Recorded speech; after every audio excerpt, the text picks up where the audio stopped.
Oi, pessoal, sejam bem-vindos a mais uma live aqui do canal Espiritismo Kardec. Né?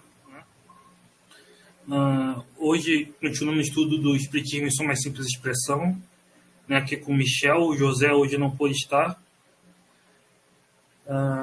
Vamos continuar aqui nesse trecho aqui, as batidas. Então, Michel, um prazer tê-lo aqui. Muito obrigado pela presença.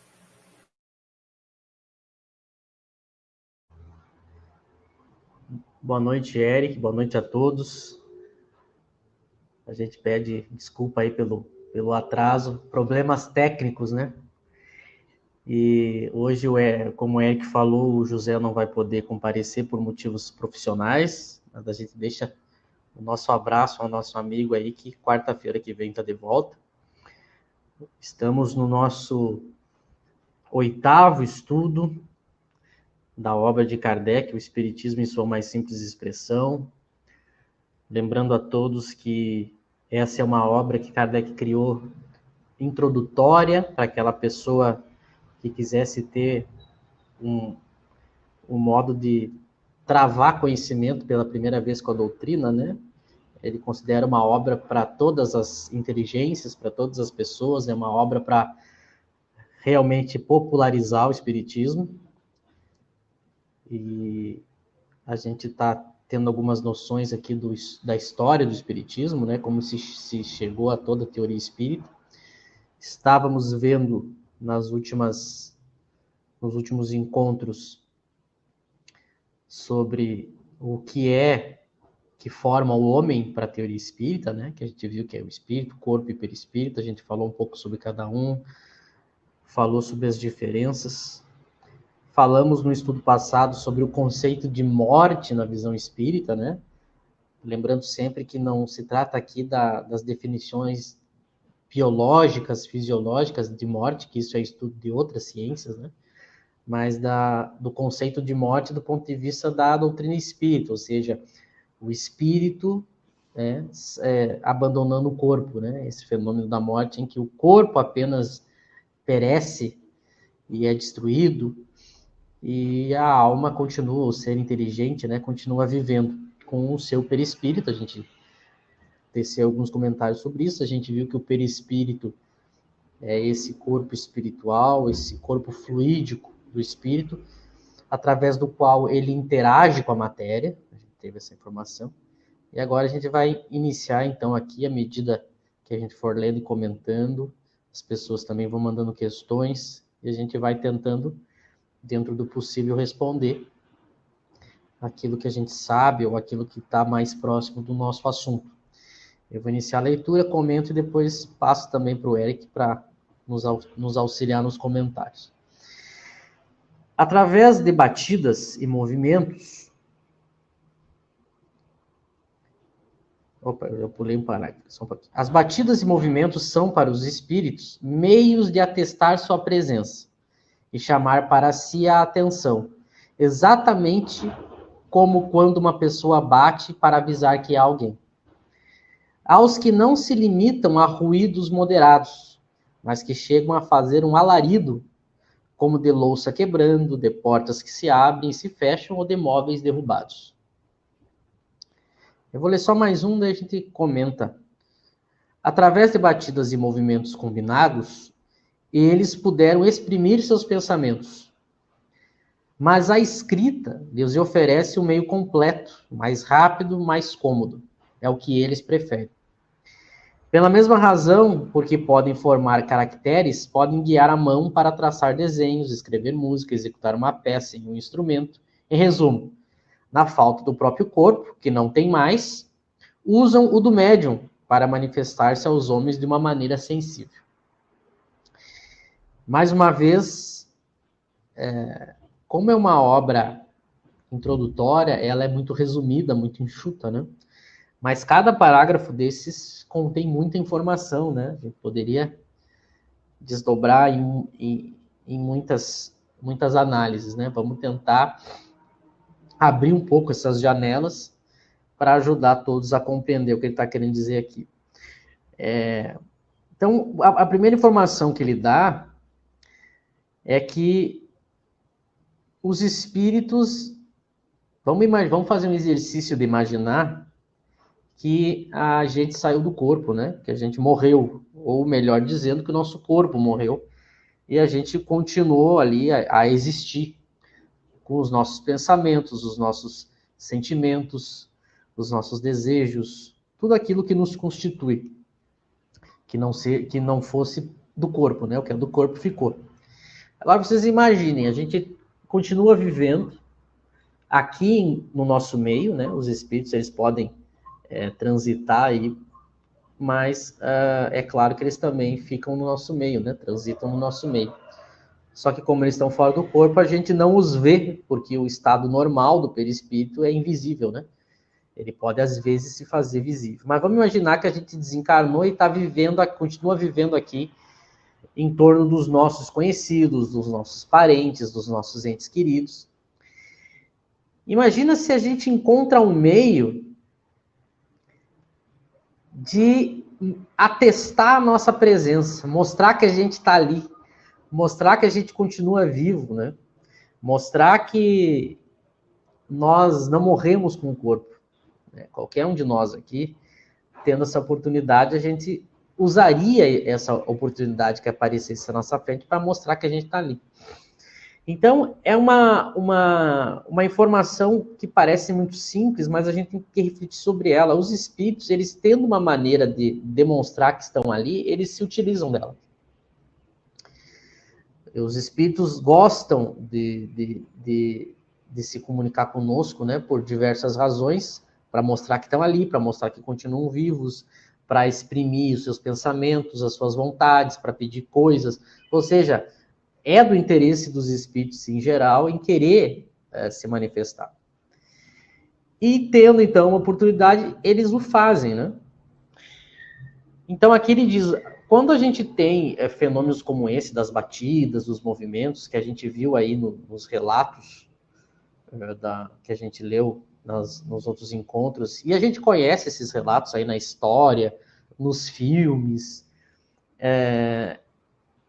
é muito comum as pessoas terem uma noção exagerada, pendendo para o lado negativo, quando se trata disso, né? Porque sempre se coloca como algo ruim, perigoso, fantástico, algo que as pessoas, né, do senso comum vão falar, os fantasmas, mal-assombração, se vê isso como algo terrível, como algo prejudicial, sempre nesse sentido, né? As pessoas têm medo, as pessoas querem se livrar disso, muitas pessoas se desequilibram, né? Dependendo das suas crenças, elas se apavoram e muita coisa pode acontecer a partir dessas ideias. Mas é importante a gente usar a ciência espírita para entender e começar a renovar a nossa forma de interpretar as coisas e entender que se trata de um fenômeno natural em que os espíritos, eles querem chamar a atenção. Claro que, daqui a pouco a gente vai descer mais o raciocínio, né? Claro que as intenções vão se modificar conforme os espíritos, né? Mas que a gente não tenha não se apavore caso isso aconteça, e entenda que é um fenômeno natural, e a primeira coisa que a gente tem que tentar entender é, bom, caso sejam realmente fenômenos dos espíritos, o que eles querem? Ao invés de a gente se apavorar, ao invés da gente se desequilibrar, inclusive emocionalmente, a gente deve ter esse primeiro olhar, a gente deve, então, praticar a ciência espírita. E o que é praticar a ciência espírita? É exatamente o que ele está colocando aqui. Saber ler o que está acontecendo. Porque, às vezes, o próprio meio espírita não percebe que, quando vai lidar com os fenômenos, às vezes se comporta como quem não tem a crença espírita. As pessoas querem que aquilo termine, as pessoas se apavoram, têm medo. Mas, então, a gente tem que entender que os espíritos querem chamar atenção. Então, se eles querem chamar atenção, cabe a nós tentar descobrir o que eles querem, né? E, a partir daí, tomar algumas atitudes que a gente vai abordar aqui. Mas a primeira fala que eu queria colocar é para que a gente visse isso como como algo natural, né? Como ele diz aqui, exatamente como quando uma pessoa bate para avisar que há alguém. Então, os espíritos, eles veem uma oportunidade de movimentar um objeto, fazer algum barulho, eles fazem, né? E a maioria dos filmes que tratam sobre espíritos, né, é muito cheio de fantasia, coisas que não correspondem à realidade, ou que não correspondem à teoria espírita, né? Mas tem um filme muito famoso que ele passa um pouco dessa ideia, né? Aquele filme famoso do Sexto Sentido, que vocês devem conhecer, ele passa um pouco da ideia, né? Enquanto o gurizinho do filme ele tinha simplesmente terror e medo daquelas almas se manifestando, a coisa só piorava, até que o outro ator, né, o que fazia o papel do psiquiatra dele, sugere por que ele não escuta o que essas almas querem. Então ele passa a não focar no medo e a tentar entender o que aquelas almas querem. A partir daí, as coisas começam a se resolver. Então, claro, ali é cheio tem todo um... É filme, né? É cinema. Mas eu só estou querendo puxar um exemplo que é como a gente tem que entender, né? Não levar para o lado como, por exemplo, as pessoas que creem que são demônios, ou usando linguajar espírita, porque é engraçado, às vezes os espíritas usam o linguajar espírita para se comportar como quem não é espírita, né?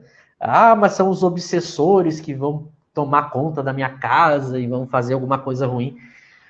É preciso que a gente, né, seja racional nesse momento e tente entender o que aqueles espíritos, caso sejam espíritos, óbvio que a gente não deve achar que tudo é espírito, mas caso sejam espíritos, né, que a gente procure tentar entender o que ele está dizendo aqui, né? Como uma pessoa que quer avisar que é alguém que está ali, né? Ele quer chamar atenção para alguma coisa e cabe a gente tentar entender que coisa é essa.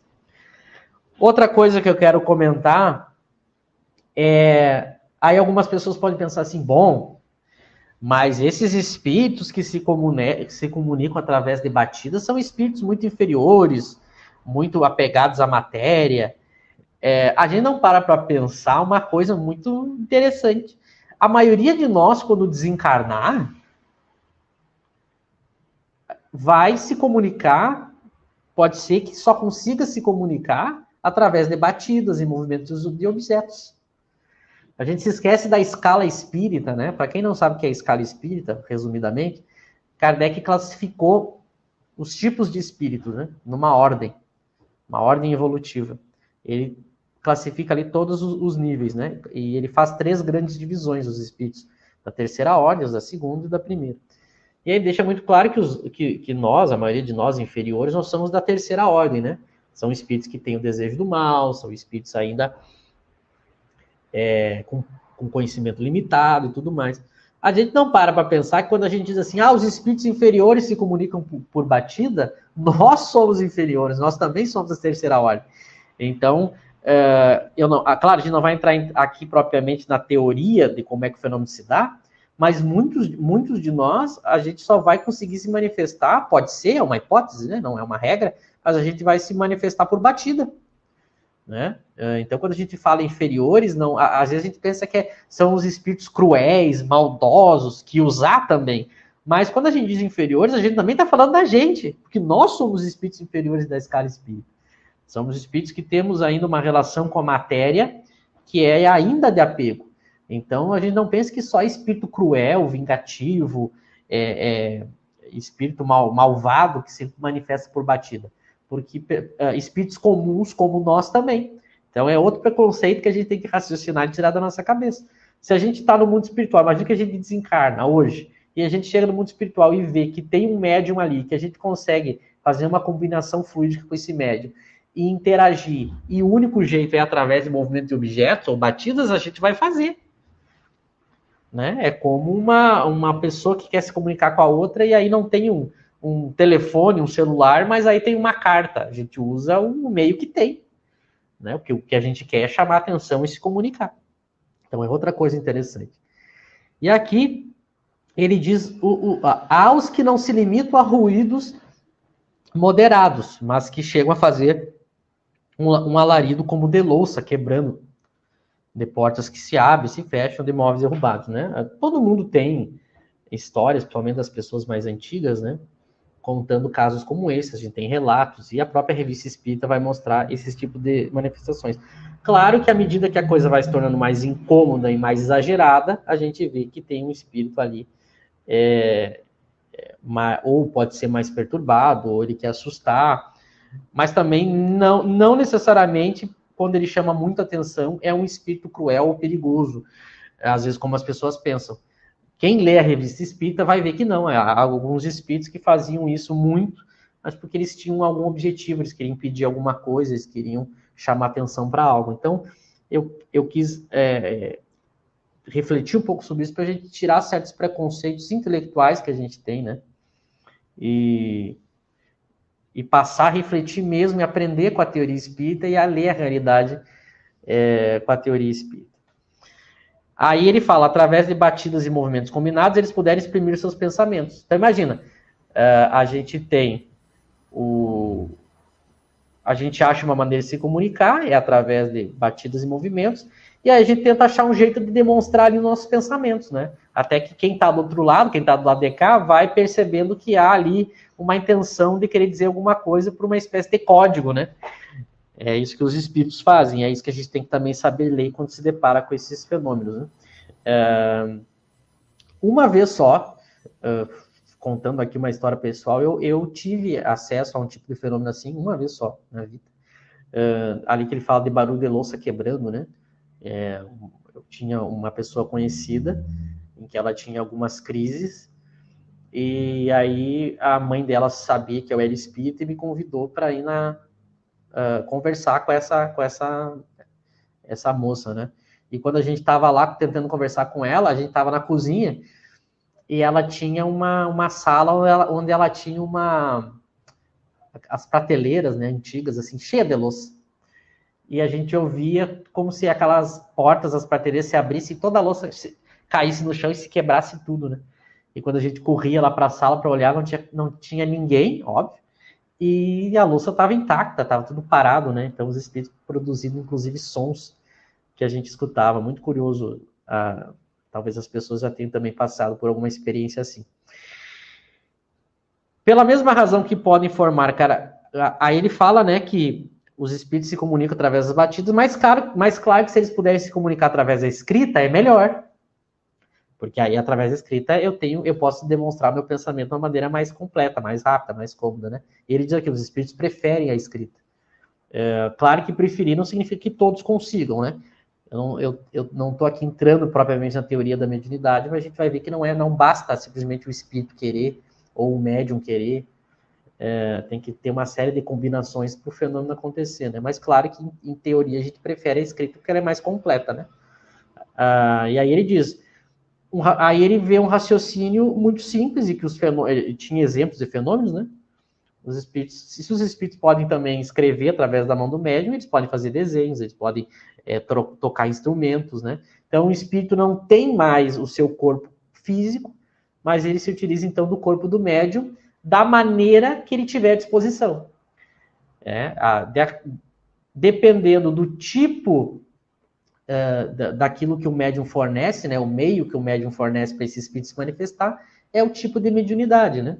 Então, o espírito pode usar o corpo do médium ali para escrever, ou para tocar um instrumento, ou para fazer um desenho, né? A gente tem os diversos tipos de mediunidade, mas aqui o que ele quer dizer, a teoria geral, né? A gente não está aqui entrando propriamente na mediunidade especial, que está lá no dos médicos, é uma coisa um pouquinho mais complexa, mas para a gente entender que, então, o espírito não tem mais o seu corpo.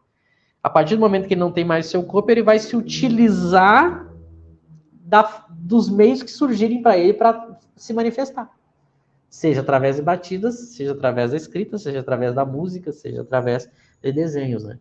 Essa é uma primeira noção geral. E agora hoje eu estou falando mais porque não tem o José, né? Então, eu e o Eric temos que falar mais. Então, depois de ter abusado da paciência de vocês, eu passo para o Eric, para ele também comentar mais, colocar questões. Bem, vocês estão ouvindo bem? Então, essa questão é como o Michel falou, né? Tem a tipologia, que é a comunicação por batidas, a sematologia por sinais, né? E os espíritos, não só os espíritos inferiores, mas os superiores também, se utilizando os inferiores, podem provocar esses fenômenos, né? Tem até um caso do espírito da verdade que provocou esse fenômeno para chamar a atenção de Kardec na época. Então, mas como diz aí, né, era muito lento o método, né? Então você tinha a tipologia por sim ou por não, ou a tipologia alfabética, que era, por exemplo, a letra A, uma pancada, a letra B, duas pancadas. Então era muito demorado, né? Então a psicografia veio para tornar mais rápido, né? A questão e é como diz aí, né? O espírito não tendo mais um corpo, ele se serve do corpo do médium, né? Então é como né, quando a gente não fala uma língua, a gente se serve de um tradutor, né? Então é como o médium é como se fosse um tradutor, né? Então é isso que é um intermediário ali que serve para isso. Tem algumas perguntas aqui, a gente pode ver. Tem aqui Pode ser, Eric. aqui pergunta sobre política e espiritismo. Não tem tanto a ver, né? Mas ele diz: deve misturar as duas coisas? Quer comentar primeiro? Quer que eu comente? É como diz lá Kardec, né? No, ele fala na revista Espírita para não envolver o espiritismo com questões irritantes, né? Ele fala, amigo dos médiuns, para separar o espiritismo de questões de política, partidária, economia social, para não haver cismas, né? Ele explica o porquê, ele não fala só, não fale, ele explica o motivo, né? Para não haver cismas, para não haver atritos dentro da sociedade que devem ser unidas pela harmonia, né? Então, hoje em dia eu vejo muitos grupos discutindo questões polêmicas, né, que mesmo que eu não acho produtivo para um grupo espírita, porque vai acabar caindo inevitavelmente em política, né? Mesmo que seja apenas uma questão social, inevitavelmente vai acabar caindo em política depois, e então é melhor evitar qualquer tipo de relação com debate sociais, de política partidária, né?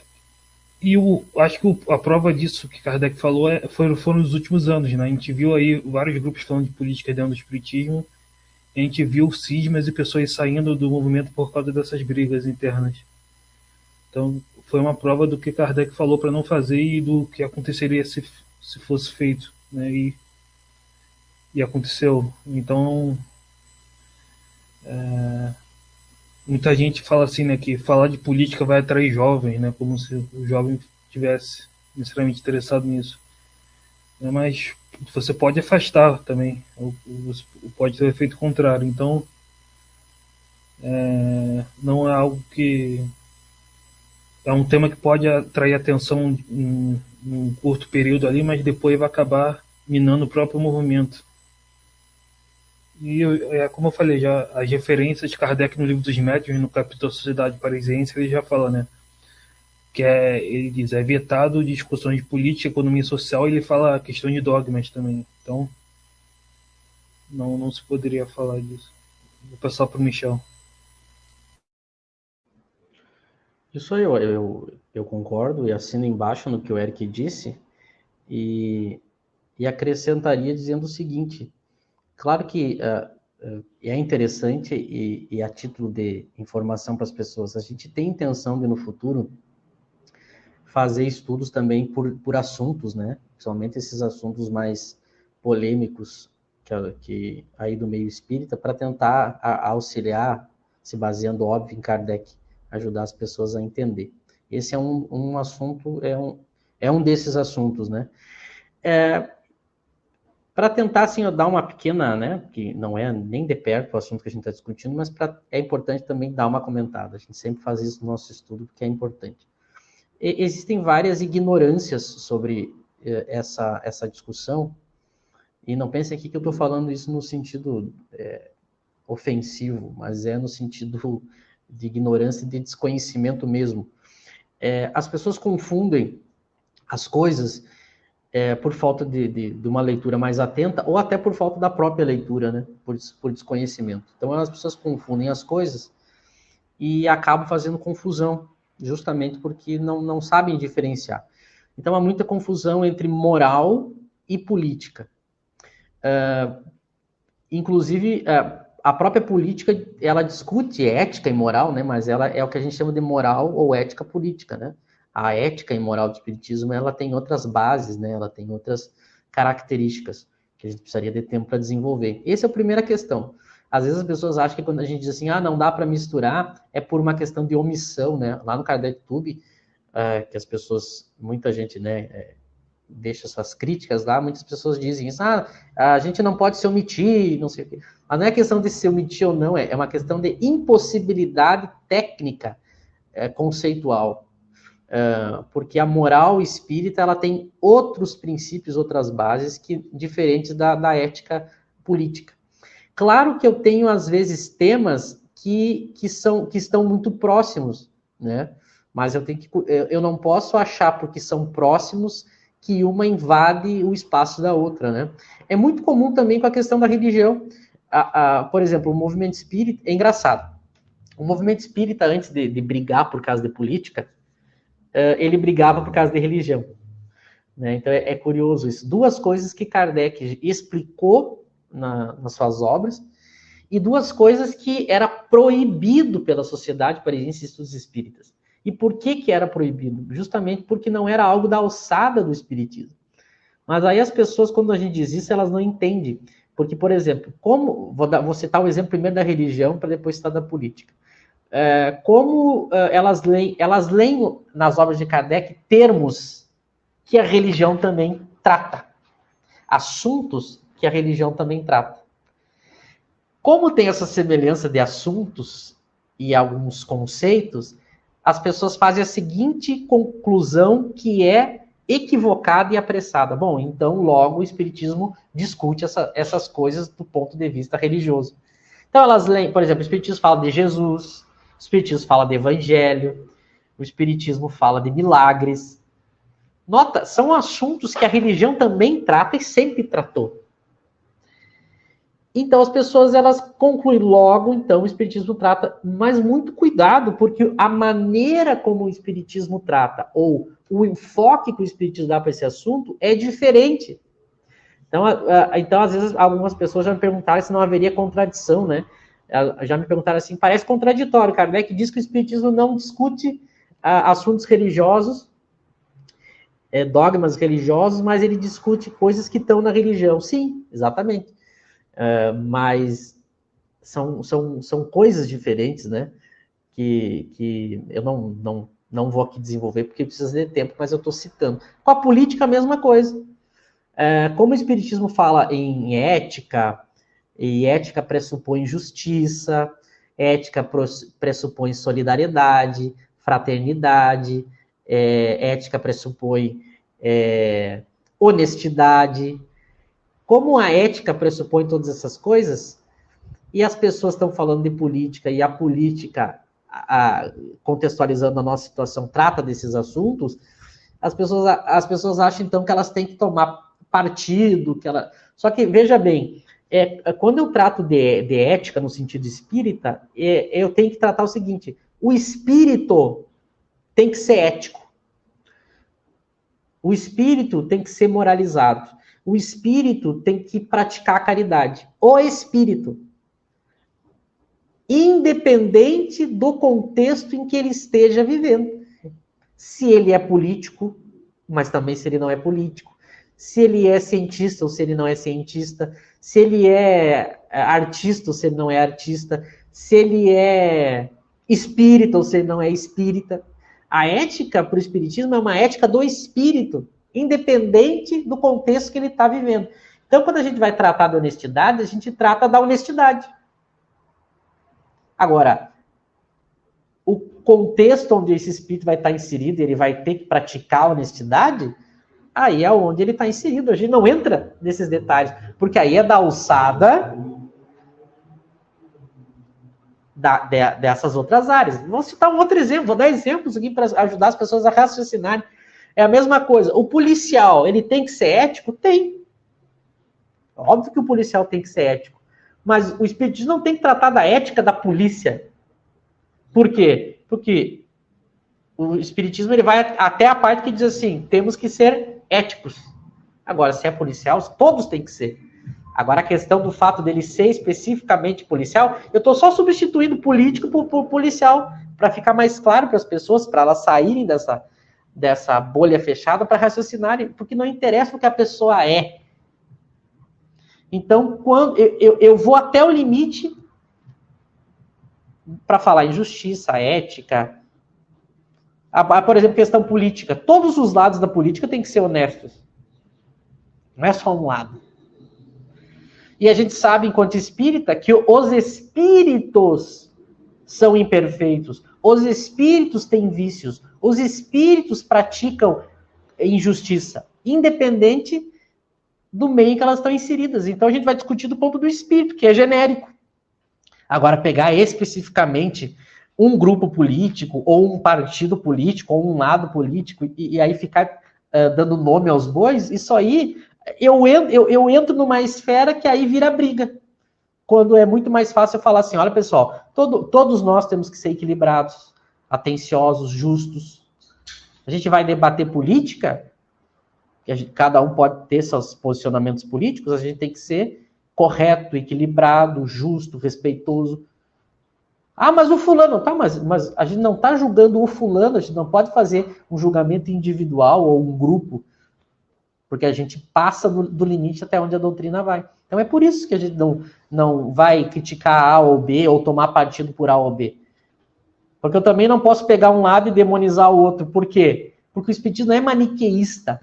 Ou seja, um lado é do bem, outro lado é do mal. Mas peraí, o espírito, todos são espíritos, todos têm virtudes e todos têm vícios. Então a gente trata sempre assim. A gente não entra, porque senão, como é que falou, aí vira briga, aí vira discussão infinita. Agora, quando a gente discute só do ponto de vista genérico, fica mais fácil. Então, e agora, para finalizar, uma questão de respeito também. As pessoas podem ter seus posicionamentos políticos. Eu os tenho. Eu tenho meus posicionamentos políticos, a minha visão política, que é baseada em coisas que eu estudei, em livros, em toda uma formação e questão de crenças que eu tenho particularmente, que me levam a ter uma visão política. Agora, por uma questão de ética e respeito, quando eu estou falando em espiritismo, aqui no canal, ou se eu vou dar palestra num centro espírita, eu não vou levar isso. Ali eu estou para falar de espiritismo. Eu posso, num outro momento, sair dali, me reunir com pessoas fora dali, discutir, colocar meu ponto de vista, tudo bem. Agora, trazer isso é falta de respeito. Aliás, o movimento espírita falta com muito respeito nesse sentido. Porque as pessoas têm os seus gostos, as suas preferências, e eu não estou falando aqui só de política, estou falando de tudo. É muito comum o movimento espírita, ele tem gostos, e aí, como ele gosta daquilo, ele leva para dentro da casa espírita. E isso é antiético. Eu pegar algo que não é da esfera do espiritismo e levar para uma esfera espírita, onde as pessoas que estão ali, elas querem ouvir a opinião do espiritismo, isso é antiética, é desrespeito. Então, por uma questão até ética, a gente não mistura as coisas. Mas é engraçado que essas pessoas que fazem isso, no seu trabalho, na frente do chefe, se o chefe tem outra visão política, ela não discute política. Como é que daí ela tem discernimento? É porque aí mexeu com o bolso? Viu como a gente não está sendo ético? Porque como é que, dependendo do contexto, a gente sabe separar as coisas e respeitar? Então a gente tem que ter esse tino. Então o que aconteceu? Em vez da gente auxiliar, o movimento espírita, em vez de auxiliar essa guerra política que o Brasil entrou, e na verdade o mundo inteiro está, mas estamos falando aqui do Brasil, a gente botou mais gasolina no fogo ainda. E as lideranças espíritas fazendo isso. Espíritas, entre aspas, né? E quem me acompanha, o Kardec Tube, sabe que eu não entendo essas lideranças como verdadeiramente espíritas no sentido kardeciano de levar o espiritismo, né? Segundo Allan Kardec. Então a gente tem que... É por essas razões, né? Que eu entendo também que a gente não deve misturar as coisas, e o próprio Kardec não misturava, teve essa sabedoria, né?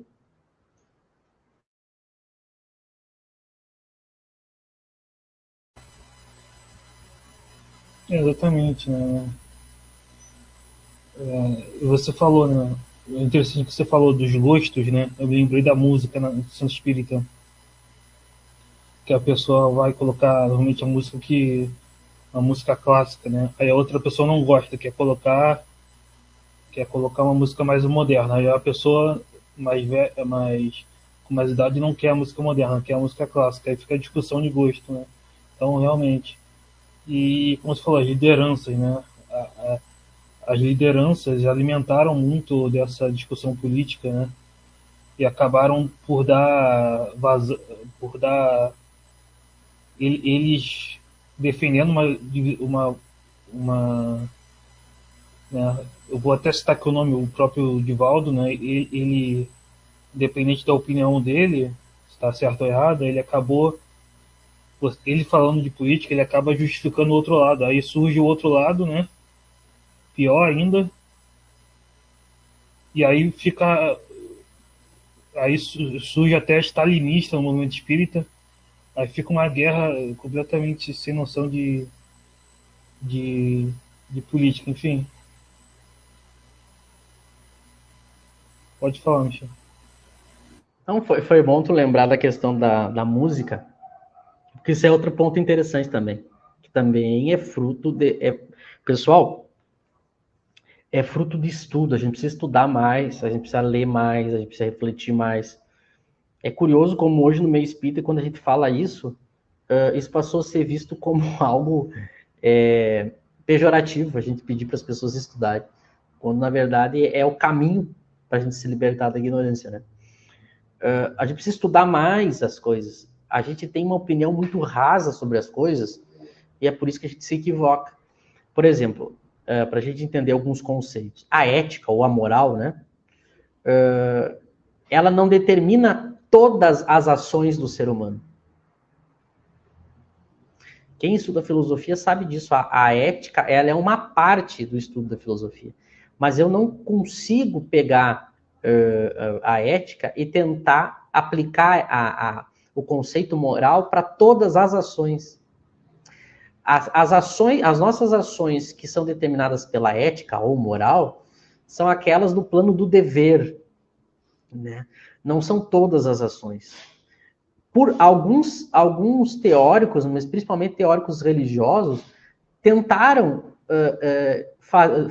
aplicar a ética a todas as ações, mas aí eu caio em contradições ou exageros que são fruto justamente daquilo que a religião tem de pior, que é quando eu começo a entrar no fanatismo. Porque, veja bem, certas ações não são do campo da moral. Quando a gente tenta dividir todo o universo entre bem e mal, eu tenho vários problemas, e o Espiritismo não tem essa característica. O Espiritismo ele não é maniqueísta no sentido de que existem coisas por sua natureza boas e outras por sua natureza ruins. Porque para o Espiritismo o que vai determinar o ser bom ou ruim é um conjunto de conceitos que, somados, vão determinar que algo é ruim. Então, por exemplo, dependendo do uso que eu faço de uma coisa, isso pode ser ruim ou pode ser bom. Mas não, a coisa em si, eu não posso dizer que ela é boa ou ruim intrinsecamente, por sua natureza. Assim como os objetos, por exemplo, eu pego um objeto, eu digo assim, uma faca. Uma faca, ela é boa ou ruim? Percebe? Depende do uso que eu faço. Então, o Espiritismo ele tem esse detalhe mais refinado sobre o que é bom, o que é ruim, e às vezes as pessoas trazem conceitos de moral que não são do Espiritismo, que trouxeram das suas religiões, para dentro da casa espírita. Por isso, por que a gente vai ter determinados grupos filosóficos ou religiosos que determinada música é de Deus, outra música é do mal, do diabo e do obsessor, que o movimento espírita faz isso, né? Cria essas divisões.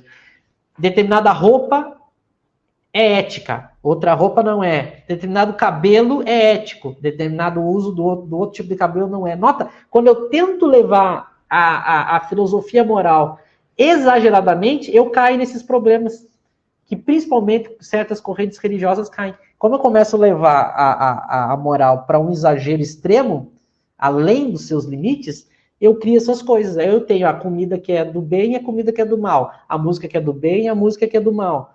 E aí eu vejo o movimento espírita que não refletiu Kardec, que não estudou o capítulo lá da perfeição moral do Livro dos Espíritos, das leis morais, lá o primeiro capítulo da lei divino-natural do Livro dos Espíritos, não estudou aquele capítulo da Gênese, o bem e o mal, para entender a visão que o Espiritismo tem do bem e do mal, da ética, da moral, e ela aplica outras éticas que não do Espiritismo no movimento espírita.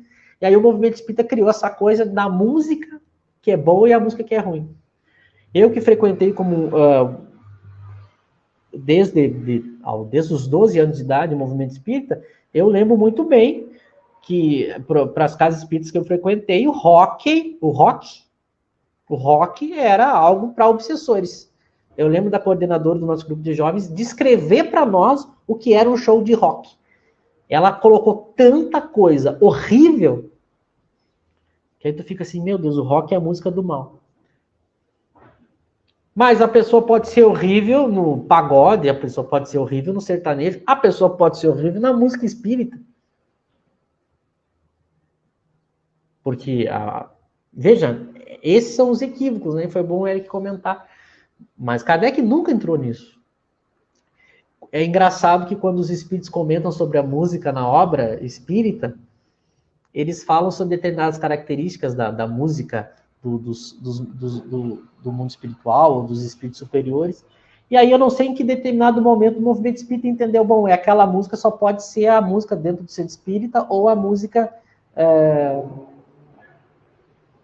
de Mozart, Beethoven, eles interpretaram assim, tem que ser música clássica, ou tem que ser a música que fala em Jesus. Se falar em Jesus, então aí a música ela é ética. Nota, a gente levou para o campo da arte a moral, a gente tentou moralizar a arte, e sendo que não é assim que funciona. Não, é mais sutil que isso. Então, nota, são confusões que o movimento espírita fez por não ler Kardec, que a gente sempre bate a tecla. Aí, quando a gente diz isso, mas o fulano, daí, quando a gente diz assim, é por não ler Kardec, daí a pessoa vem com um trecho de Kardec. Ler Kardec por trechos é não ler Kardec também. O movimento espírita, ele conheceu Kardec restrito, resumido e recortado, e editado. E aí as pessoas vêm com trechos, tentar discutir, às vezes é cansativo, porque a gente que estudou a obra completa, que está há anos se debruçando sobre a obra, vem as pessoas querer discutir. Em 2 minutos de conversa, a gente já sabe o que a pessoa não leu, o que ela não entendeu. A gente já se acostuma. Olha, ela não leu aquele outro texto, ela leu só... Ela faz um recorte, daí ela acha que tem... Mas ela não conheceu toda a obra, né? E é isso que falta para nós. A gente tem que ler as 23 obras. Eu brincava assim com os meus amigos antigamente, né? Ache alguém que leu as 23 obras que eu vou dar um carro de premiação. Que não vai achar. E hoje em dia, graças a Deus, a gente já tem mais pessoas que leram, né? Não que ao ler as 23 obras, porque tudo a gente tem que explicar, né? Porque às vezes o movimento espírita é meio infantilizado. Claro que a pessoa pode ler as 23 obras e pode se equivocar. Claro que mesmo lendo todas as obras, a gente não sabe tudo. Mas quanto menos a gente lê, a chance de estar faltando algum ponto no quebra-cabeça é maior. Então a gente tem que prestar mais atenção, tem que tentar ter um estudo mais completo. Pegar trechinhos de Kardec e querer defender uma tese e ignorar os outros trechos, né, toda a obra, me parece uma forma de não querer enxergar a verdade, né? Porque Kardec não é difícil, ele não é ambíguo. Então, quando eu vejo essas discussões no movimento espírita, 99% são coisas bem simples de resolver. É que a pessoa ela não leu E aí, quando tu mostra para ela que ela não leu e que ela está equivocada, ela teima. É isso, é isso que eu vejo na minha experiência lá com o Kardec Tube, eu não sei se o Eric é a mesma coisa. A pessoa teima. Daí, quando a pessoa teima, virou disputa, né? Aí a pessoa está disputando. Bom, se virou disputa, a gente encerra a discussão e daí cada um que vai para o seu lado, ser feliz. Toda pessoa tem direito em crer no que quiser, né? Mas chegou no ponto da disputa, a gente para, né? Porque aí, senão, a gente vai ficar infinitamente nessa discussão e a gente nunca chega num ponto. A pessoa quer fazer aquilo ali, é um direito dela, mas também é um direito nosso fazer de outro jeito. Então a gente não vai um perturbar o outro. A gente usa o bom senso, né? Não sei se tu quer comentar mais uma coisa, eu sei que tem mais questões também, Eric.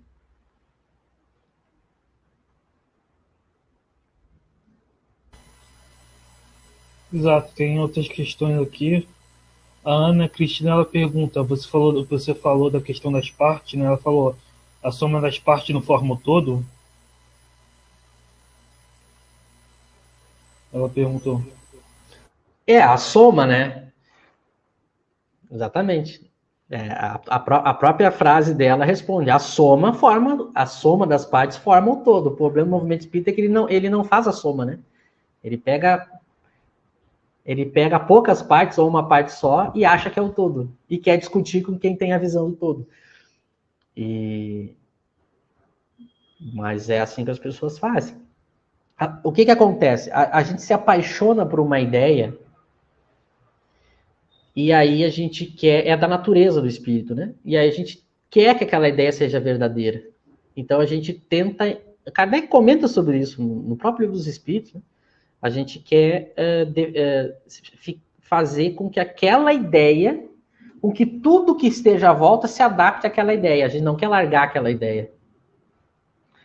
E a gente fica apegado a ideias. E Kardec dizia assim: se eu perceber que eu estou em erro, eu largo a minha ideia e fico com a verdadeira, porque é inteligente eu ficar, ele não disse com essas palavras, claro, mas não é inteligente eu ficar com a ideia equivocada. Eu admito que eu errei e eu troco. Eu lembro que quando eu comecei a estudar mais a fundo Kardec, eu tive que me reciclar completamente, porque como eu era uma figura, eu era aquelas figuras de carteirinha do movimento espírita, sabe? O cara que tá 7 dias por semana na casa espírita, fazendo tudo que o movimento espírita faz. Eu era aquele espírita de carteirinha, com aquelas crenças de carteirinha, né? E aí, quando eu comecei a ler a revista, principalmente, né, que é o que muda a vida da pessoa, por isso a nossa insistência, quantas coisas eu tive que desapegar e entender que eu estava equivocado. Só que o que acontece? Muita gente ganha fama pregando certas ideias. Porque como o movimento espírita tem um número grande de pessoas, às vezes não é fama nacional, é fama do próprio centro espírita que a pessoa tá. Ela convive ali com 50 pessoas e naquele grupinho ela se torna líder. Ela imagina, em nenhum local ela era reconhecida, ela era destaque, ela era liderança, ela era importante em nenhum lugar. Aí na casa espírita ela descobriu um lugarzinho lá que ela falava umas bobagens lá e aí ela era considerada superior. Ela é considerada a pessoa importante. O que acontece com o espírito de terceira ordem, né? A pessoa não vai depois abandonar aquelas ideias ou dizer para o público: olha, eu me equivoquei. Ela fica pegada até morrer. Infelizmente é isso. Muitas lideranças do movimento espírita sabem que estão desvirtuando Kardec. Só que elas já ganharam tanta expansão, liderando milhões, né? Tendo milhares de seguidores, que agora elas não querem largar o osso. É muito difícil tu chegar a dizer uma pessoa aquilo que eu falava não era bem assim. Voltar atrás é muito difícil. E quando lança livro, que aí entra na questão econômica, né? Lançou livro, a pessoa tem milhões de livros vendidos, aquela editora tem milhões ela vive e tem poder graças ao dinheiro daquelas obras. Ela vai em algum momento chegar e dizer: olha, essas obras não são, a gente descobriu depois de anos que essas obras estão equivocadas. Não vai. É muito difícil quem vai ter coragem de fazer isso. Infelizmente. Aí a pessoa tem que esperar ela desencarnar. Aí ela desencarna. Eu costumo dizer que as pessoas vão se decepcionar quando desencarnar, porque quando a gente desencarna, tem certas coisas no mundo espiritual que aqui a gente pode fingir que no mundo espiritual não dá, né? Porque a gente tem acesso ao pensamento do outro, em tese. A gente vai se decepcionar sobre os heróis que a gente construiu no movimento espírita. Sobre os espíritos que a gente seguiu, idolatrou e ficou anos perdendo tempo. Em vez de ficar com Kardec, em vez de ficar com o Espírito e Verdade, em vez de ficar com São Luís, com Erasto, Santo Agostinho. A gente trocou, né? A gente pegou outros. E aí a gente vai se arrepender. Por que a gente vai se arrepender? Porque a gente vai ver que perdeu tempo. E aí vai ter que começar de novo. A gente só vai perder tempo, né? Vocês têm mais questões também, Eric? Fica à vontade para comentar mais. A Ana comenta que o que o Michel relata foi a mesma jornada que eu fiz tem 10 anos. É da esposa acha do orgulho da ubris. Para a pessoa, às vezes a pessoa ficou 50 anos defendendo a mesma ideia, né, de colônias, né? Aí é muito difícil, a pessoa passou tanto tempo defendendo, ela se despojar daquela ideia, né? Então, às vezes é isso que acontece, né? Eu dei sorte que eu entrei no movimento já pelo viés kardeciano, né? Eu fui introduzido ao espiritismo por pessoas kardecianas, mas acho que a maioria entra primeiro no movimento, né? Espírita brasileiro comum, depois vai descobrir Kardec de outra maneira, né? A Ana, Isso, eu ia dizer, tem uma pergunta que ela... Acho que é essa daí, né? Essa aí. Pode ler, Eric, daí a gente já comenta. E quando reconhecidos estudiosos da doutrina têm entendimentos diferentes sobre o mesmo texto? Quer comentar primeiro? Não, o próprio Kardec ele comenta, né, que o espiritismo ele é claro sobre tudo, né? Então o próprio Kardec comenta, né, que ele se esforçou por ser claro para não dar margem a dupla interpretação, né? Tanto que ele era pedagogo, né? Então o tipo de texto do Kardec não é um tipo de texto alegórico, né, como a Bíblia, por exemplo, que aí cabe muita interpretação, né? É um texto objetivo científico, né? E a hermenêutica é uma ciência objetiva. Então, é claro que existe todo mundo tem um certo viés ao ler, né? Mas você pode tentar ser o mais objetivo possível. E eu vejo que na maioria das questões o que está mais envolto é mais uma questão de crença pessoal do que de falta de clareza de Kardec, né? Por exemplo, eu vou dar um exemplo aqui, né? A questão do Espírito de Verdade é Jesus. Aí tá lá na revista Espírita o próprio Espírito de Verdade dizendo: eu vim há 18 séculos e falei, há muitas remoradas na casa de meu pai. Quem que veio há 18 séculos e falou isso? Foi o Jesus, né? Então ele está dizendo que é Jesus, mas o movimento continua discutindo isso como se fosse uma questão aberta. Então não foi por falta de clareza certas discussões que a gente tem. É curioso, Eric, essa pergunta. A Ana, ela faz perguntas muito boas. Inclusive, todos podem fazer, tá? Às vezes alguém pode dizer, mas eles só respondem da Ana, é que é ela que faz mais, então a gente responde as dela. Ana, deixa eu só fazer uma prévia antes do que eu vou falar. Eu espero que tu entenda o que eu vou dizer, tá? Que tu realmente entenda a verdadeira intenção do que eu vou falar. A tua pergunta diz assim, ó, quando reconhecidos estudiosos da doutrina têm entendimentos diferentes, esse reconhecidos estudiosos, eu já te questionaria. Eu acredito, isso é uma tese minha, tá? A gente não precisa citar nomes, mas se eu fosse ter uma conversa pessoal com ela, provavelmente o teu equívoco está nos reconhecidos estudiosos.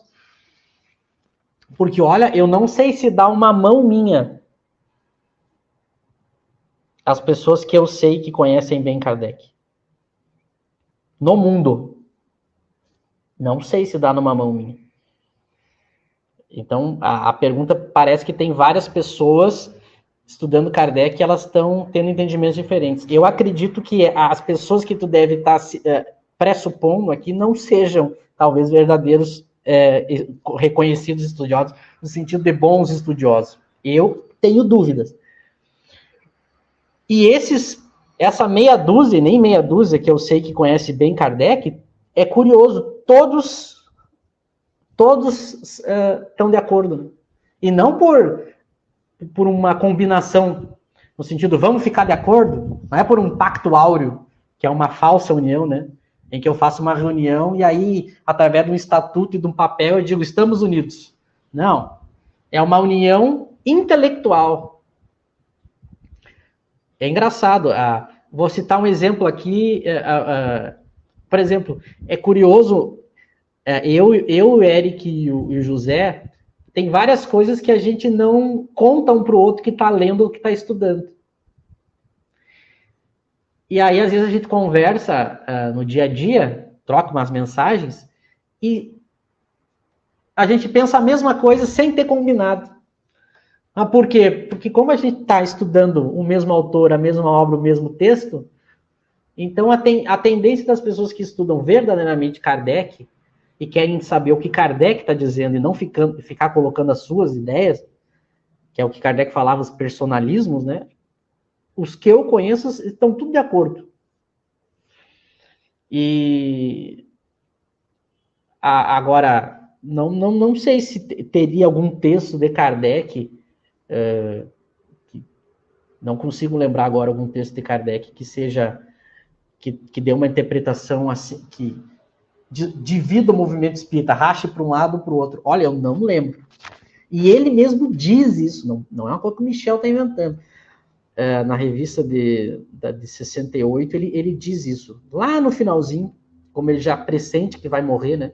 Ele diz, eu me preocupei em escrever um texto que não tivesse uma interpretação múltipla, né? E tudo que eu tenho estudado até hoje, geralmente as discussões que eu vejo é porque está um olhando uma parte e o outro olhando outra. E um ignorando a parte do outro. Quando tu pega os textos de Kardec, são muito claros, né? Eu teria que ter um exemplo desse entendimentos diferentes que texto é, para poder dar uma resposta. Mas mesmo que tivesse, aí que tá, mesmo que tivesse, a gente fica com Kardec. Tem algumas coisas que, eu sempre falo isso, é porque é verdade, tá, pessoal? Não é eu faço... Hoje eu tenho um estudo de pesquisa da obra de Kardec, tá? Eu estou pesquisando várias coisas e ao mesmo tempo, e catalogando tudo, e vai demorar muito tempo até eu chegar ao fim, né? Estou fazendo isso na Revista Espírita. Eu estou já na revista de 63, até chegar em 69 vai demorar. Mas eu estou há anos já fazendo isso. E coisas que eu noto em Kardec, e que em breve isso vai vir a público, essas divisões, né? Essas pesquisas em Kardec. Quando Kardec coloca um texto, por exemplo, e aí ele não comenta nada sobre aquele texto. Aí tu fica assim, meu Deus, mas o que será que ele quis dizer? Por que ele não disse nada? Daqui a pouco, quem continua o estudo, estudando metodicamente, da maneira correta, completa, lá na frente ele puxa a discussão. Ou elucida, ou explica. É impressionante como é assim. Lá na frente, ele pinça. E aí ele... Outra coisa que eu estou pesquisando também, os espíritos, e junto com Kardec, deixaram várias, digamos, critérios de segurança para a gente adotar na dúvida. Kardec tem um momento que ele diz assim, ele diz isso na revista e diz também na Viagem Espírita de 62. Ele diz assim, em tudo o exagero é prejudicial, menos numa coisa. Aí ele vai falar da questão da elaboração da doutrina espírita, e ele usa o mesmo critério de Erasto, que é aquela frase, né, é preferível negar 9 verdades do que aceitar uma mentira. Agora não lembro se é 9 ou se é 10, mas a ideia, negue 9 verdades e não aceite uma mentira. Então a teoria espírita ela coloca como método de segurança para não passar nada o exagero é preferível que tu negue 9 verdades do que aceite uma mentira. Então ele procedia assim. Então é engraçado, às vezes eu vejo as pessoas lá no KardecTube dizem assim, mas vocês são muito radicais, vocês são muito exagerados no critério. Sim, porque eu aprendi isso com Kardec e com Erasto. É assim mesmo. A doutrina espírita, ela se construiu de uma maneira muito sólida por causa disso. Ou estava bem elucidado e claro aquilo, ou Kardec não tomava partido. Então é assim, a maioria das discussões que eu vejo é sempre assim. Tem autores aí que eu vejo escreverem coisas, eu digo assim, tá, mas então não adianta nós entrar agora também, porque a gente precisaria dos textos, né? Mas Kardec sempre foi claro. Né? Pega a discussão da Gênese, por exemplo, a mesma coisa. Kardec é claríssimo na Gênese sobre determinadas polêmicas que o movimento espírita tem. Claríssimo. Não tem... Aí vem um autor e inventa toda uma teoria da conspiração. Então, geralmente, as pessoas que a gente pega para professor no movimento espírita é que está o problema. Que a gente considera que a pessoa sabe muito, né? Eu, às vezes, no KardecTube, eu dou nome aos bois, que eu acho importante, né? Porque quando eu vejo que a pessoa, Porque uma coisa é a gente se equivocar, né? Se equivocar, isso pode acontecer. Porque como a gente não consegue decorar todas as obras, lembrar de todos os princípios, lembrar de todos os textos, a gente se equivoca. Isso é natural.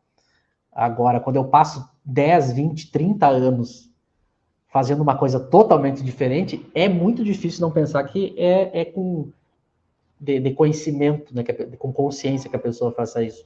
É difícil acreditar que não. Mas é isso que acontece, né? Às vezes eu tenho amigos kardecianos que às vezes eu vejo eles indo para um lado, pegando algum autor, algum livro aí, e elas estavam tão pertinho de Kardec que daqui a pouco elas começam. É o canto da sereia, né? Elas não se aguentam e eu digo, meu Deus, pessoas que eu gosto, e a gente tem que ter tato, porque a gente tem que respeitar a escolha das pessoas, mas às vezes a gente tem que ter tato para chegar para um amigo e dizer assim, olha, não vai nessa, hein? É furado. Esse autor, ele está equivocado nisso, a gente tem que mostrar os textos. Mas as pessoas às vezes não querem ouvir, faz parte, né? Por isso que não... Para finalizar, a saída é a gente sempre entregar a opinião espírita para o mestre, para o chefe, que é Kardec. É sempre ele. É como os espíritas da época dele faziam. Entendiam que ele era o espírito superior. Ele era o apóstolo. Aquela frase do Espírito de Verdade, né, no Evangelho, o meu apóstolo vos instrui. Ele tem que ser o professor. Ele a gente tem que imitar. Ele a gente tem que aprender. Não outros autores. Então, esse me parece o caminho mais seguro, né, Eric? Não sei se quer comentar mais, tem mais questões, se a gente lê mais um parágrafo. Tem mais questões. Eu só ia colocar aqui esse trecho, não sei se vocês lembram, aqui de junho de 1883, né? Diz aqui, o espiritismo deve ser claro para todos e não deixar aos seus futuros seguidores nenhum motivo para discussão de palavras. Por isso, todos os pontos suscetíveis de interpretação serão elucidados sucessivamente, né? Ou seja, Kardec fala que, né, eu não vou deixar nenhuma questão. E eu achei interessante quando você falou, né? Às vezes Kardec ele solta uma coisa que ele não explica tão bem, só que lá na frente ele vai deixar claro, né? Vou citar um exemplo aqui, a pergunta, acho que é número 2 do Livro dos Espíritos, sobre o infinito. É lá no começo. Ele diz assim que o todo desconhecido é infinito, né? Os espíritos. Aí depois na revista vai aparecer um artigo explicando isso. O que ele quis, o que os espíritos quiseram dizer com todo desconhecido, tudo que é desconhecido é infinito. Então, mas a pessoa não vai ler a revista, né? Então vai ficar sem entender totalmente. A Ana Cristina fez mais perguntas sobre essa questão que a gente tem discutido nos estudos sobre as colônias. Ela pergunta primeiramente aqui: e os que não estão no nosso meio vão para onde? E ela complementa aqui também, perguntando: cada mundo tem seu mundo espiritual? O mundo espiritual não é único, ou seja, tem subdivisões? Michel quer começar respondendo?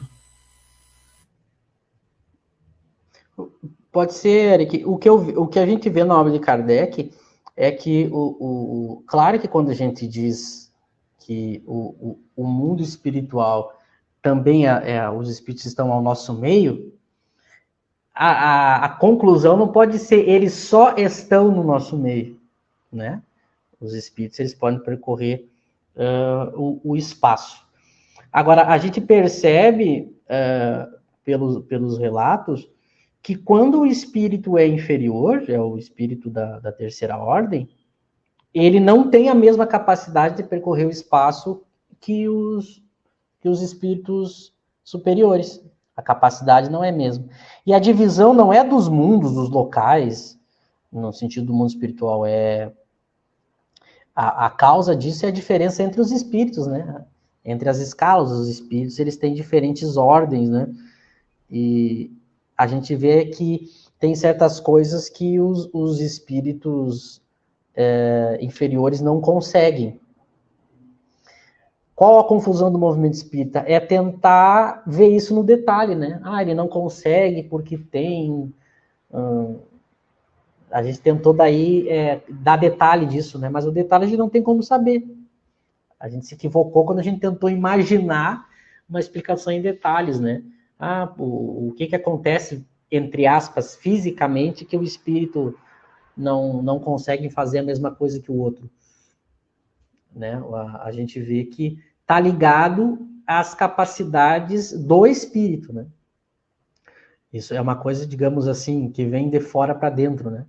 À medida que o espírito ele vai dominando a matéria, ele consegue manipular melhor os fluidos. E como o corpo espiritual dele, o perispírito dele, é o modo como ele interage no mundo espiritual, ele tem certas capacidades que os inferiores não têm. O nosso problema foi criar analogias com a Terra, né? Esse é o problema. Não é que não há diferenças ou que os espíritos tenham certas limitações conforme a evolução. O problema é quando a gente tenta imaginar isso fisicamente, né? E isso, para esse lado, Kardec não foi. Por que para esse lado Kardec não foi? A gente já comentou. Porque uma que eu não tenho como verificar, não tenho como ter o controle desse ensino. Nota, quando o controle foge a teoria, né? Eu não tenho critérios para avaliar. Quando ela começa a se distanciar muito dos seus critérios, ela vai muito para o terreno da imaginação, o nível de controle e de assertividade diminui, eu não tenho mais como diferenciar o que é verdadeiro do certo. E em ciência, a gente não faz isso, né? Quando começa... Porque assim, a filosofia ela é mais especulativa. O papel da imaginação na filosofia ela é maior do que na ciência. Embora na própria filosofia o uso da imaginação para tentar formular hipóteses e teorias também seja guiado pelo uso da razão, não é a imaginação de qualquer maneira. Mas dentro da ciência é mais restrito ainda. Dentro da ciência, quando vai muito para a imaginação, eu paro ali. A ciência ela é, de uma certa maneira, mais limitada. Ela não especula tanto nesse sentido. Porque eu perco os meios de verificar aquela informação. Então, como Kardec tinha esse método de controle, né, que são vários, né, são vários critérios que ele utilizou, mas quando isso escapava demais, ele não ia por esse caminho, porque aí eu perco a capacidade de separar verdades de mentiras. Foi o que o movimento espírita fez. Como o movimento espírita foi por um caminho que escapa aos critérios da ciência espírita, a gente criou várias teorias e a gente não tem como saber mais o que é verdade, o que é mentira, o que é isso. Nota, eu fui além da fronteira da ciência. E lembra, o espiritismo é uma ciência. Então eu não posso ir por esse caminho, né? Então o que a gente nota? Quando Kardec vai falar do mundo espiritual, as divisões que ele faz são divisões das características morais do espírito. Por isso que tem a escala espírita. Aí ele fala as divisões. Quando ele faz divisões de mundo, são dos mundos materiais. Quando ele vai fazer a escala dos mundos lá no Evangelho. Nota que quando é mundo espiritual, ele sempre vai para o lado moral. Quando ele faz outros tipos de discussões, são físicas. É curioso, eu já vi pessoas usarem... Tem uns relatos, quem já leu Revista Espírita sabe disso. Tem alguns relatos na Revista Espírita sobre a vida em Júpiter. Quem já leu a revista sabe muito bem, porque é muito curioso aqueles relatos, né? Tem descrições de como é que são as casas, a vegetação, os animais. É muito curioso que uma vez determinada pessoa, no Kardec Tube, usou esses textos para dizer que Kardec apoiava o que estava nas obras de André Luiz. E aí eu lembrei ele de uma coisa que depois que eu falei isso, ele sumiu. Esses relatos da Revista Espírita tem 2 detalhes que esse sujeito esqueceu. Primeiro, são relatos de mundos físicos, encarnados. Não é do mundo espiritual. E segundo, Kardec, antes de colocar esses relatos, tece vários comentários. Vários comentários. Nos preparando para saber como ler aquilo. Então, esses 2... É aquilo que eu estava falando antes. A pessoa pega partes, né? E aí, para defender a sua tese, ela tenta adaptar, né? Para concluir também... Pode falar, Eric, pode falar. Não, eu só ia comentar essa questão do relato de Mozart, do relato de Júpiter, é interessante, né? Que o próprio Mozart, quando ele se comunica, né? Falando que estava supostamente em Júpiter, era o espírito emancipado, né? Então o próprio Mozart se diz, meu corpo está dormindo lá no planeta e eu estou vindo aqui emancipado, né? Então está falando de um planeta encarnado. Aí a pessoa diz, mas isso não existe, a gente foi lá para Marte e não viu nada de encarnado, né? Mas Kardec diz que o corpo é diferente, né? Teria corpo adaptado a cada mundo, né? Ele usa a metáfora do peixe que vive embaixo d'água. Então seria um tipo de matéria, mas seriam encarnados, né? Não é desencarnado. Então usar isso não tem coerência, né? É porque provavelmente a pessoa tem dificuldade de acreditar que Júpiter tenha realmente vida encarnada, né? E aí a pessoa apela para dizer que não, é espiritual, mas Kardec estava dizendo que era encarnados mesmo, não estava dizendo que era espirituais. Se você for rejeitar que eram encarnados, você tem que rejeitar o relato também. Então você vai dizer que lá só tem vida espiritual, mas aí não vai ter as questões de materiais, de casa, não vai ter mais isso. Uma coisa importante para a gente que está estudando ciência, a filosofia também, mas vamos tratar da ciência, porque o espiritismo é uma ciência. E às vezes fala, mas o espiritismo é ciência e filosofia. Quando diz que o espiritismo é filosofia, não entendam como filosofia, como os filósofos, né, tradicionais. É outra coisa, mas o espiritismo é uma ciência. E eu sei que o que acontece, isso é uma coisa que a gente tem que aprender, porque a gente está iniciando um estudo agora, né? Faz pouco tempo que a gente estuda ciência. A ciência, ela tem pontos em que ela não tem resposta. Uma ciência, ela não dá resposta para tudo. E é muito angustiante a gente não ter resposta para tudo. Porque a gente tem vontade, é óbvio, do próprio espírito, a gente quer uma resposta. E a ciência, como toda ciência, ela tem as suas limitações. Ela diz, olha, aqui não sabemos ou ainda não sabemos, né? Não temos como responder. E eu entendo essa agonia que algumas pessoas têm quando a gente diz assim, olha, para a obra de Kardec eu não tenho como ter noção física do mundo espiritual. E aí vem um autor e dá a noção. A nossa tendência, por não estar habituado a estudar ciência, é dizer, bom, se tem um autor que não dá as informações. Diz que não pode. E tem um que dá, eu vou para o que dá.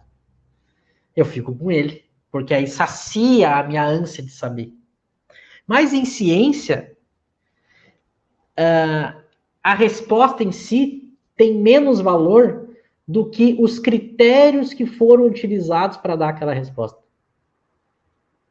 Vou criar um outro exemplo e vocês vão ver como faz sentido.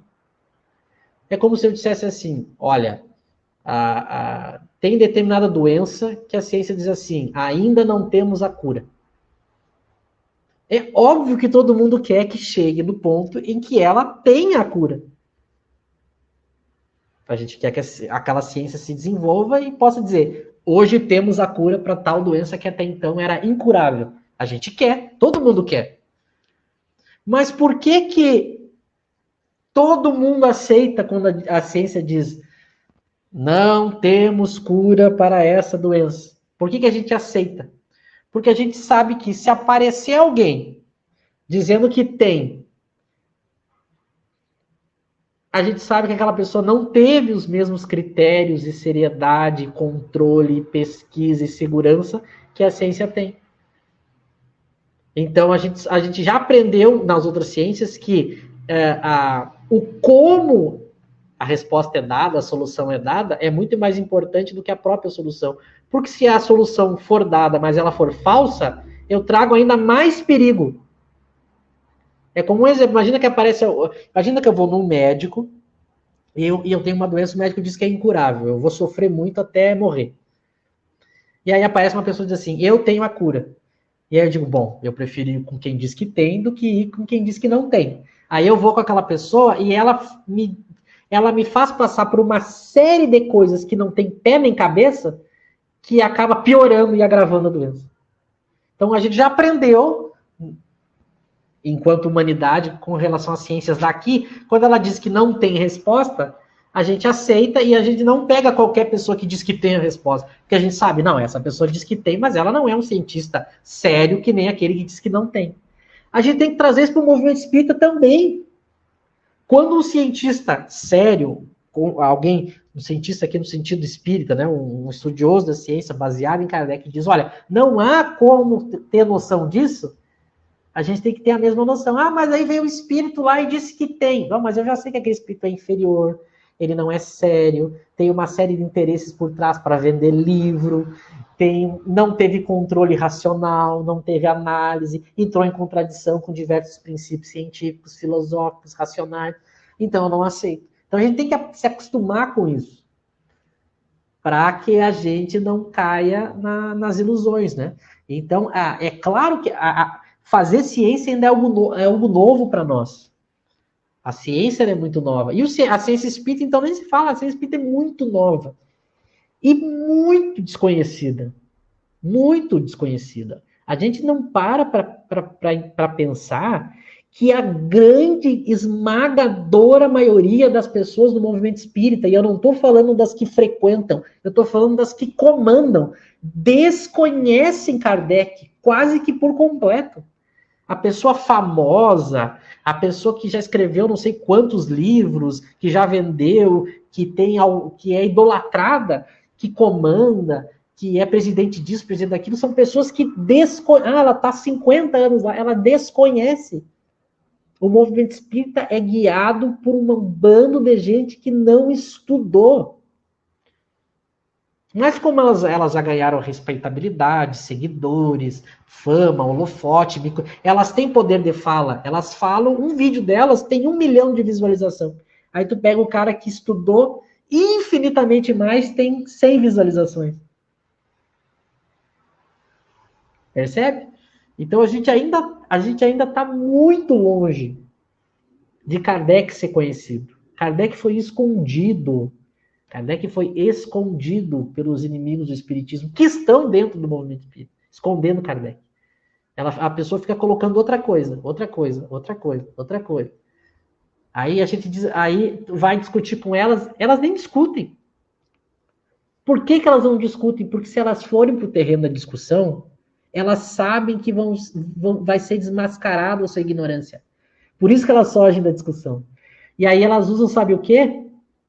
Não, discutir é faltar com a caridade, é importante pregar o amor, praticar o bem, a caridade, e as pessoas dizem, olha que lindo. Não, ela está dizendo isso porque ela sabe que se ela for para o terreno da razão, da discussão, da comparação, da leitura, ela vai ser desmascarada. É por isso que ela não prega isso. Por isso que ela não diz para as pessoas estudarem, ela fica dizendo para as pessoas amarem. E a gente cai, né? Que nem uns patinhos. Tem vários aí, talvez algum dia a gente faça reações, né, dos vídeos, de algumas falas, para mostrar isso. O palestrante, ele vem se queixando, se colocando como vítima, estou sendo perseguido. Aí tu vai ver o perseguido, não, ela está sendo criticada porque ela está falando bobagem. Daí ela se coloca como vítima. Daí parece que aquele que criticou é um monstro, mas aquele que criticou é que está mostrando para as pessoas, pessoal, vamos abrir os olhos, vamos raciocinar, não faz sentido, vamos estudar. Então, nota como a gente cai, né, ainda. Mas faz parte. Eu estou dizendo aqui, eu sei que muitas vezes, como eu sou espírito imperfeito, e acredito que vocês também são, às vezes a gente se irrita. Mas a gente tem que ir aprendendo com como é que Kardec fazia, né? Kardec dizia, eu não tenho impaciência, eu não tenho medo, eu não tenho ódio. Olha só, por isso que ele é o competente para fazer isso, né? Porque se dependesse da gente, a gente às vezes passa do limite, mas é assim. Mas por isso que esse nosso estudo uma vez me disseram assim na casa espírita, que eu fui expulso. Antes de me expulsar, eles disseram assim para mim, a presidente do centro. Eu contei o número de vezes que tu falou o nome de Kardec na tua palestra. A cada 5 palavras, uma era Kardec. E aí eu achei que ela estava me elogiando, né, por fazer isso. Daí ela terminou assim a fala dela. Quanto fanatismo. Percebe? A gente transformou quem estuda em Kardec, quem segue Kardec, no fanático. Quem estuda, quem leu, quem argumenta e quem segue Kardec é que não é espiritismo. Olha como o movimento espírita inverteu as coisas, né? Mas é aquela coisa, para concluir, Eric, entregar para ti. A lei do progresso é inevitável, né? A gente pode ter períodos de treva, de ignorância, de manipulação. E eu acho assim, ficar dividindo o mundo espiritual, né?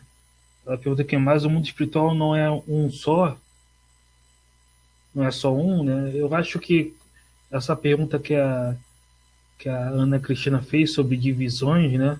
No mundo espiritual, eu acho meio improdutivo porque a gente não entende a natureza física do mundo espiritual, né? Então, é a mesma coisa do perispírito, né? Tentam dividir o perispírito em diversos tipos de corpos, né?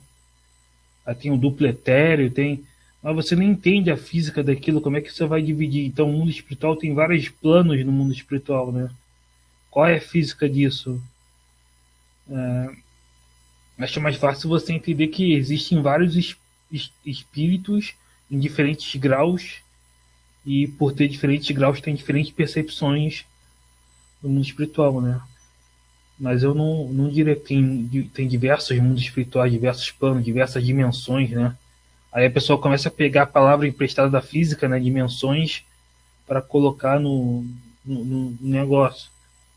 Então, o mundo espiritual, e na verdade, né, quando Kardec faz a divisão entre mundo espiritual e mundo físico, é uma divisão didática, porque na verdade é um universo só, né?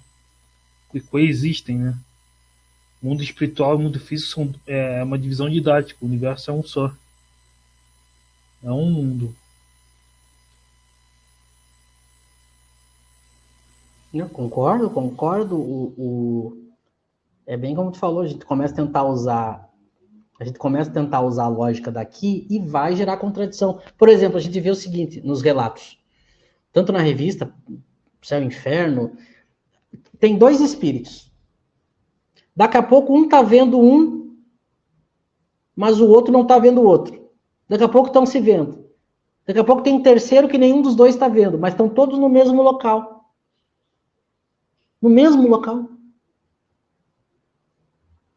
Percebe? Aí daqui a pouco um não está enxergando nada. E o outro está enxergando tudo. No sentido que ele está vendo todo algo, e é engraçado que esses espíritos dizem assim, não tenho como vos descrever o que é essa maravilha, quando pega um espírito feliz, por exemplo.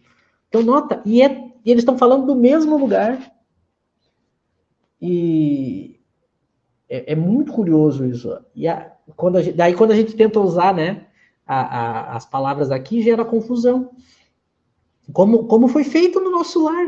O nosso lar, ele leva para o mundo espiritual todos os problemas que a gente tem aqui. Aí dividiu em ministério, aí dividiu em departamento, e é engraçado, né? Porque daí eles têm os mesmos problemas que tem aqui, só que as pessoas não param para pensar que como é que vai ser assim lá, nesse mundo espiritual, né? Aí tu tem, por exemplo, tem um dos momentos mais assim surreais da contradição é quando tá tendo as desencarnações por causa da guerra, né? Quem leu, lembra. Porque aí eles estão tendo problema de espaço no mundo espiritual. Eles estão tendo que transferir corpos, né? Lá da Europa para o Brasil, porque como tem muita gente morrendo na guerra, olha só, problema de espaço no mundo espiritual.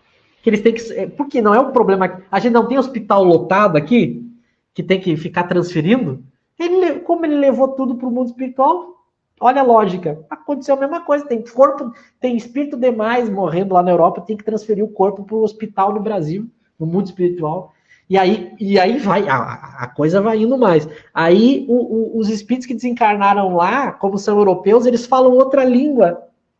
E aí o espírito está ajudando o outro e não entende o que ele fala. Aí ele coloca idioma no mundo espiritual. Nota? Por quê? Porque se eu levar uma coisa, eu levo tudo. É por isso que tem que falar o Esperanto, né? Para ficar um língua universal entre os espíritos. O pessoal inventou, né? Aí tu tem o inglês, que é muito mais útil se as pessoas aprendessem inglês. Nem é papel da Casa Espírita, mas eu tô falando aqui em utilidade, né? Era muito mais útil as Casas Espíritas ensinar inglês, ou então o francês, que é a língua original de Kardec, né? A gente fica estudando Esperanto. É umas coisas... Por causa que um espírito falou. Um médium falou. Aqui a gente fica 50 anos fazendo campanha. A FEB até hoje. Hoje eu estava vendo isso, ela publica mensagem do Chico, é claro, porque para a FEB falar em Kardec tem que ter um acontecimento, tem que ser assim um dia muito especial. A FEB publica uma frase da obra do Chico e embaixo já traduz no Esperanto. E aí ela divulga como Chico, sendo que Chico é só o médium. Como é que eu vou dar destaque para o médium se a mensagem é do Espírito? Então, é o movimento espírita, né? É suco do movimento espírita, a gente diz, né? Mas, como a gente está discutindo isso hoje aqui, e outros grupos estão fazendo, é assim que as coisas vão mudar. Do nada, entre aspas, começou a surgir no Brasil inteiro pessoas interessadas em retomar Kardec. Então, quando se achava que tudo estava perdido, ressurgiu, né? As pessoas não sabem muito dos bastidores. Lá no início dos anos 2000, chegou um momento em que se correu o risco de se perder os originais de Kardec. Imagina se a gente perdesse os originais das obras de Kardec. Qualquer coisa que viesse, a gente não teria referência do original. Aí que se pensou em digitalizar. Então, é um processo, né? Do que foi acontecendo. Mas eu estava vendo aqui, tem um capítulo do Evangelho,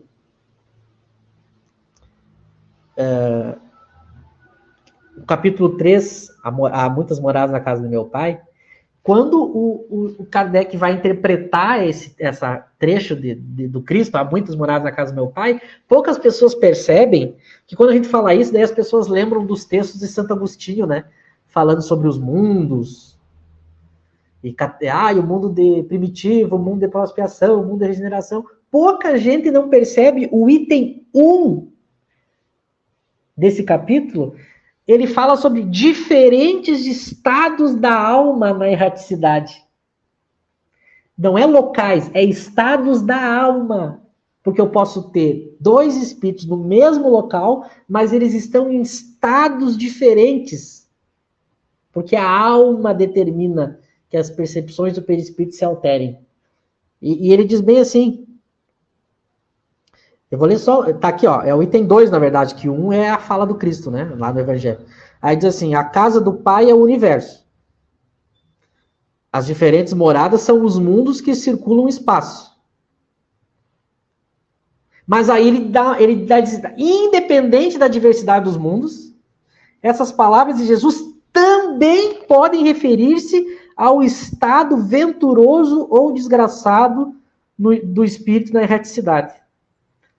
Então ele dá duas possibilidades de eu entender a frase do Cristo. Não é só os mundos lá, físicos, a escala dos mundos, mas também o estado da alma na erraticidade. Nota, ele não separa fisicamente, ele fala o estado da alma na erraticidade. E tem deixa eu ver se é nesse capítulo aqui, se é no Céu e Inferno, que ele chega a falar, posso ter dois espíritos lado a lado e cada um ter. Deixa eu ver aqui. Sim. Acho que no capítulo 3 do céu, ele fala que no céu e inferno, que ele usa uma metáfora, né, que duas pessoas poderiam estar no mesmo concerto de musical e ter uma experiência completamente diferente, mesmo estando unidos ali, né? Porque um é mais erudito na música do que o outro, então independe do local, né? O que vai determinar são as qualidades do espírito, né? Os defeitos. Então o céu e o inferno seria algo interno, né? Não do local, vamos dizer assim. Eu achei, olha a frase que ele termina o item 2, Eric. O item 2, esse que eu estou lendo lá do Evangelho, capítulo 3. Kardec falando. Aí ele fala desses diferentes estados da alma, né, que os espíritos podem ter no mundo espiritual, daí ele diz assim, olha como é que ele termina. Leiam lá. Também nisso, portanto, há muitas moradas, embora não circunscritas nem localizadas. Então ele acabou de falar dos estados da alma, na erraticidade, e eu poderia raciocinar, já começar a botar, mas é um lugar no mundo espiritual, dele diz assim, embora não circunscritas e nem localizadas. Isso é ambíguo? É de difícil interpretação? E lá no Céu e Inferno, agora eu não vou lembrar que a gente já está encerrando, no Céu e Inferno ele diz, eu posso ter duas almas, uma do lado da outra, e uma está vendo uma coisa, uma realidade, e outra está vendo outra, demonstrando que não é o local. Eu vou agradecer e já passo para ti, tá? Então, para nós encerrar, eu passei uns minutinhos mais porque a gente entrou atrasado.